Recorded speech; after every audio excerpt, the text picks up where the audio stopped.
Hello, this is Dr. David Morgan, and welcome to the first episode of Mental Health Mondays brought to you by Onward Productions. I'm so grateful to Onward to provide this opportunity for me to talk with you and answer your questions about mental health issues. This is hopefully going to be something that we do every week, hence the title Mental Health Mondays. So every Monday you should be able to tune in to Onward's Facebook or YouTube pages and see the broadcast. So I am looking forward to this. Very excited. Let me just tell you a little bit about myself. I grew up mostly in California and went to school at BYU. And then after that, we moved here to Washington. We've been Washington State, been here for about the past 20 years, 22 years now. I'm married to my wife, Kristen. We have 6 children, 2 daughters-in-law, and 3 grandchildren. And it's a great blessing. We are very, very fortunate. As far as my career goes, I am a licensed psychologist. I got licensed back in 2002, and I've had a private psychology practice here in Washington since that time. I got my PhD from Brigham Young University in counseling psychology. And I'm going to tell you a little more about that today. Since this is the first episode, we don't have any questions from readers or from listeners, I guess. So I'm going to tell you a little bit about my history. But what I want to say before that is that the point of these Mental Health Mondays, is for me to answer your questions. So I need your questions. And they can be questions about anything mental health related, relationships, diagnosis, anything like that. And I'm happy to research them and give you my answers over these episodes.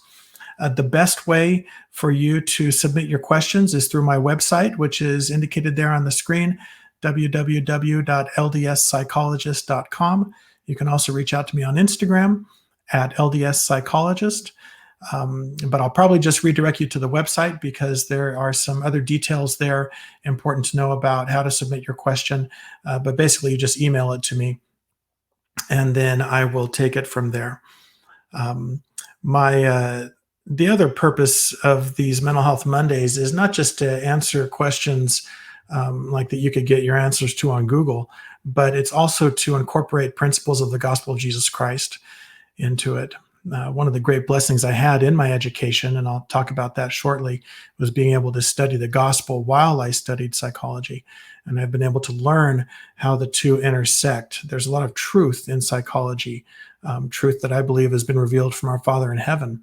Well, there's a lot of stuff in psychology that isn't necessarily true or that's not particularly helpful. And in having an understanding of the gospel and an understanding of psychology, I've been able to kind of weed out those things that I don't think are necessarily helpful, but embrace those things that are, and those principles that are congruent with the gospel of Jesus Christ.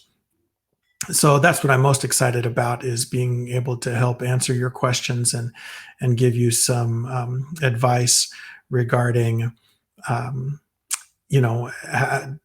just regarding mental health issues in general, but from a gospel perspective. So let me tell you a little bit about myself and how I ended up in psychology in the first place.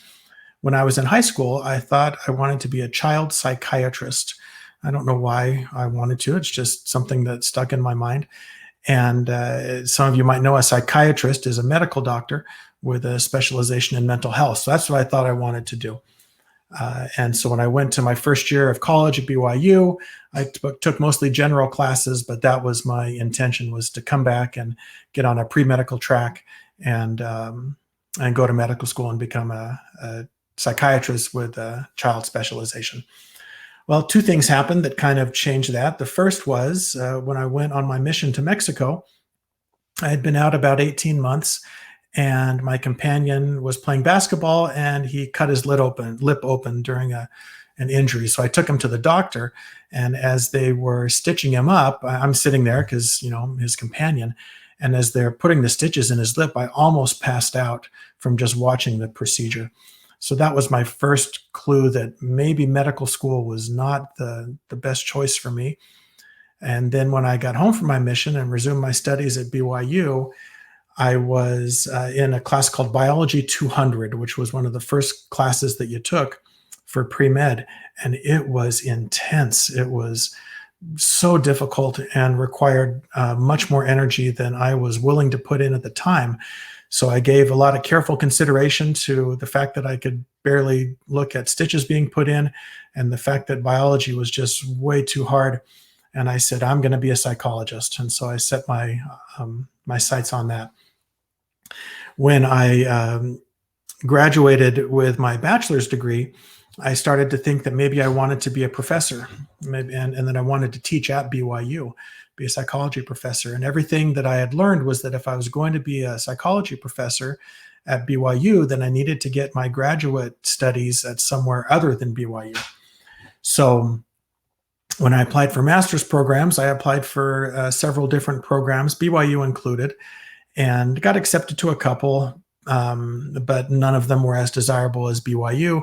So I thought, well, that's okay. I can do my master's at BYU, but I'll for sure do my doctorate somewhere else. So then when it came time to apply for doctoral programs, I researched a bunch of them and applied, I think, to 13 different programs. I almost did not apply to BYU, but one of my professors encouraged me to do so. So I thought, well, what the heck, I'll apply to BYU as well. But I was definitely not going to go there because I needed to get my education somewhere else. Well, of the 13 places I applied, I only got accepted to 2. One was the University of North Dakota, and one was Brigham Young University. And North Dakota just seemed too far flung for a West Coaster. I was raised in California, and I thought, I can't go to North Dakota. So I went to BYU and studied there and did my doctorate there. What I didn't know then was that the Lord was preparing me. He knew that I wasn't going to be a professor for my career, but that I was going to be a practicing psychologist. And so studying at BYU, what happened then was I was able to learn about the gospel as I learned about psychology. I was able to see where they intersect, and learning the gospel truth the whole time. My professors were former bishops and Relief Society presidents and stake presidents and other men and women who were very, very faithful in the gospel. And so it helped me. So they taught me truth, both gospel and psychological truth at the same time. So since then, I've been able to see those things in psychology that mesh with the gospel. Every time I read the scriptures, I think, oh, there's something that could help someone with depression, or there's something that could help someone with relationship issues or anxiety, constantly seeing it through how the two intersect.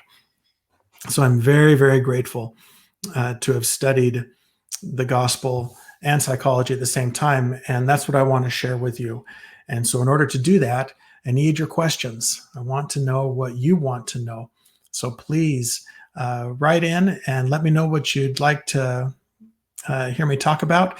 Sometimes I'll be giving the answer. Sometimes someone else might be giving the answer. We have guest speakers and other people who maybe know more about it or who have had better experiences about it. And I'm happy to bring them on. So I look forward to this being a kind of a learning process for all of us. So again, go to my website, www.ldspsychologist.com, and click on the Mental Health Mondays link. It's up at the top of the screen, and then that will give you instruction on how to do that.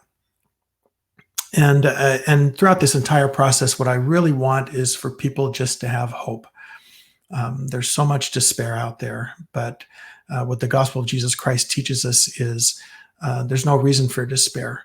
We can have hope even in the most desperate of circumstances, and I want to teach you and help you to find that. Our Heavenly Father doesn't want us to live miserably. He wants us to be challenged, no question about it. And I think that mental health issues are kind of the signature challenge of this generation.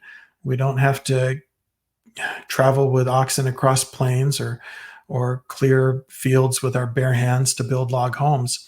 We have our own brand of challenges, and I think mental health issues are a lot of those.